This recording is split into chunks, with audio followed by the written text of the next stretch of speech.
Hi, church.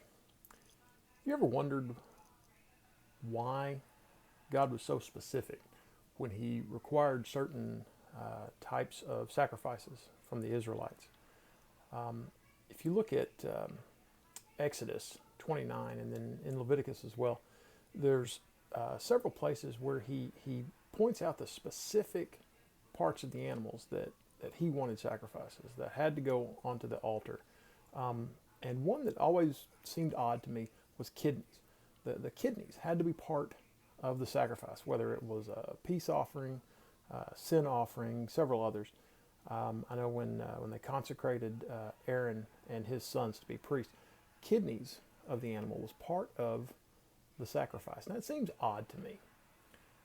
Now in today's language, and even then too, there were parts of the body that meant certain things. The heart being one that jumped out. Today we still talk about how we'll learn something by heart, or you'll play with all your heart.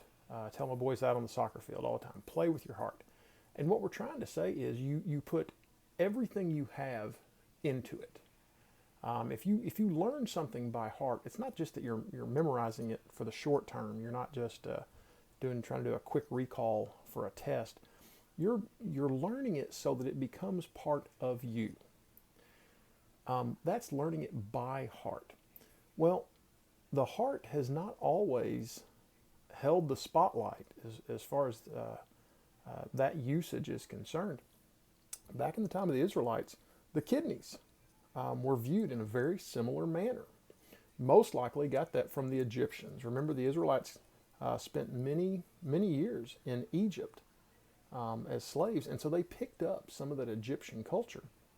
And when the Egyptians, when they mummified their dead, two organs that were left or were mummified or embalmed rather, and returned to the body would be the heart and the kidneys. Now, why, do you ask? What was so important about the kidneys?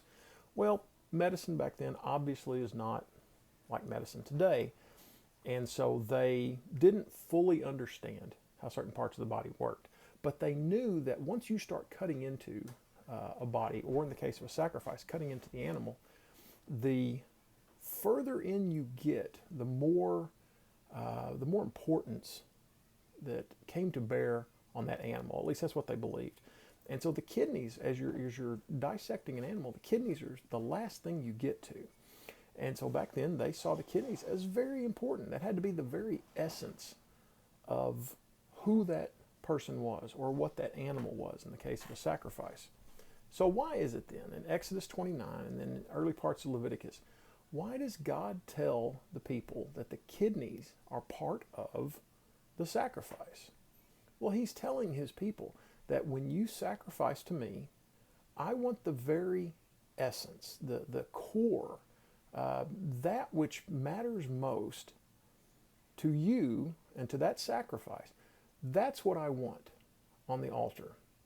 And it was not just the kidneys, but it was the fat around the kidneys. And at that time, that was considered the most valuable. So God's telling His people, when you bring me a sacrifice, it is to be the very best of the best.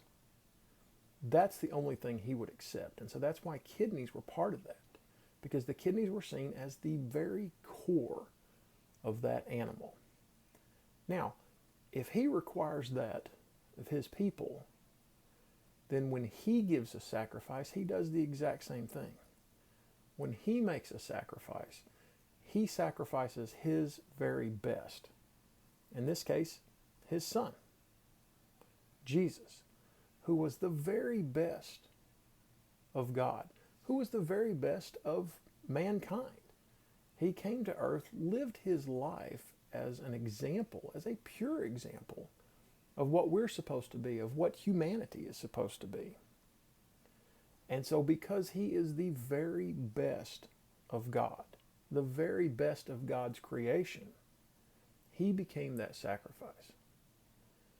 And so if God gives His very best to us as that sacrifice, it only makes sense then that we are to give our very best to Him. So why then does he'd do that in the first place, except for an example to us to say, I give you the very best, just as the Israelites in the kidneys of animals were to give the very best. What we give now is the very best of our life. And we do it in simple ways. How does God say do it? He says, love me, love each other. It's really what it comes down to. That's the example Jesus gave to us. And that's how we give our best to God. Everyone have a good day.